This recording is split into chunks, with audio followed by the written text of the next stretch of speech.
Hello everyone, it's Hanny with my Junk Journal Embellishment Challenge number 84, and the prompt is tree, and I'm going to make a pocket.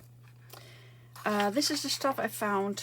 This is a piece of a magazine or a brochure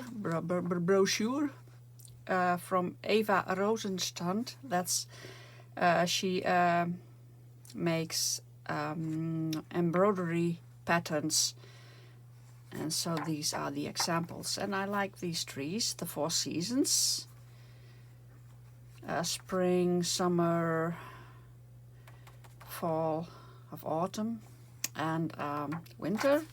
Well, this I found all trees, some paper, and I have some stamps, tree stamps, leaves, and this is grass, and postage stamps and such stamps. Well, that's it.